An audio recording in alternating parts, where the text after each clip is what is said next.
अमन चैन के खातिर बाबा होगी सिहे बलिदान गा। नहीं जानिन नहीं समझिन कोनो काहे वो कर सिद्धांत गा, काहे वो कर सिद्धांत गा।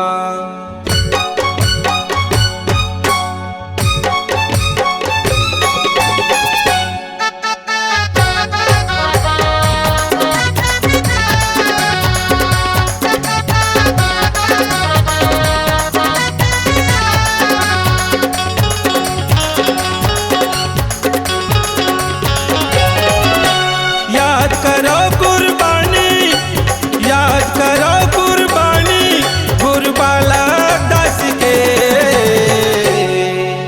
लड़े रही से लड़ाई हक अधिकार के लिए, चढ़े रही से लड़ाई हक अधिकार के लिए। याद करो कुर्बानी गुरबाला दास के।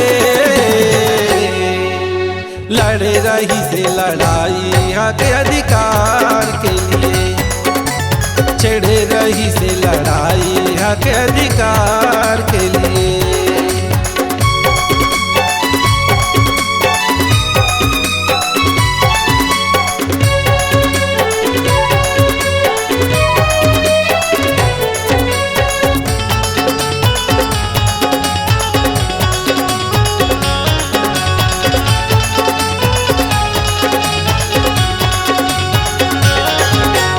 आन बान शान के खातिर मुड़िल नहीं झुकाना है।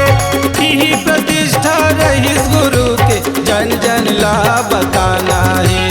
यही प्रतिष्ठा रही गुरु के जन जन ला बताना है।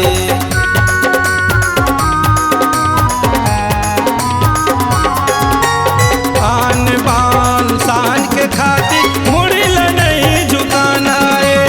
यही प्रतिष्ठा रही गुरु के जन जन ला बताना है। यही प्रतिष्ठा रही गुरु के जन जन ला बताना है। याद करो कुर्बानी गुरबाला दास के। लड़े रही से लड़ाई हक अधिकार के लिए, चढ़े रही से लड़ाई हक अधिकार के लिए।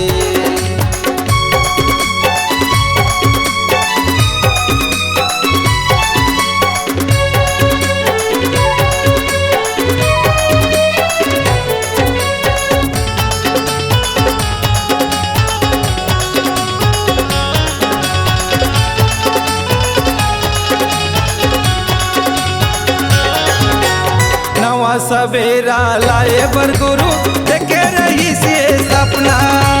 रोटी कपड़ा अपने रहे सुंदर रहे घर अंगना। रोटी कपड़ा अपने रहे सुंदर रहे घर अंगना।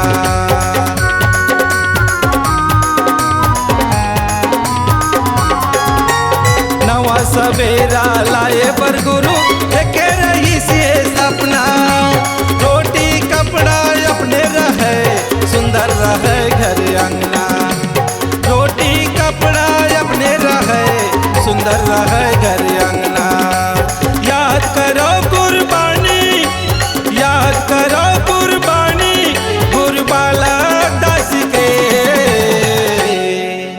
लड़े रही से लड़ाई हक अधिकार के लिए, चढ़े रही से लड़ाई हक अधिकार के लिए।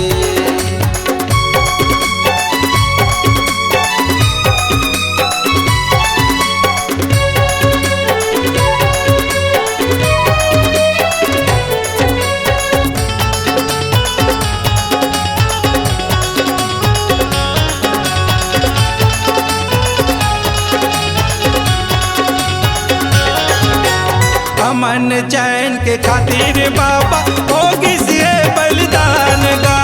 नहीं जानिन नहीं समझिन कोनो काहे वो कर सिद्धांत गा। नहीं जानिन नहीं समझिन कोनो काहे वो कर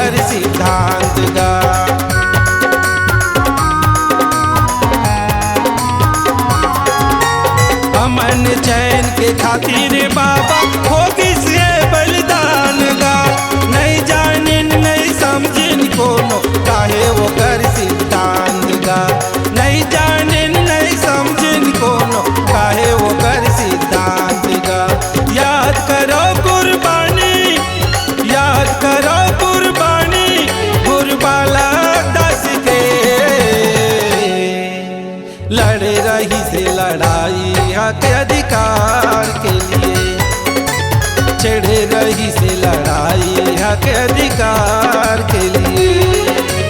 याद करो कुर्बानी, याद करो कुर्बानी गुरबाला दास के, लड़े रही से लड़ाई हक अधिकार के लिए। छिड़े रही से लड़ाई हक अधिकार के लिए, लड़े रही से लड़ाई हक अधिकार के लिए। छिड़े रही से लड़ाई हक अधिकार के लिए।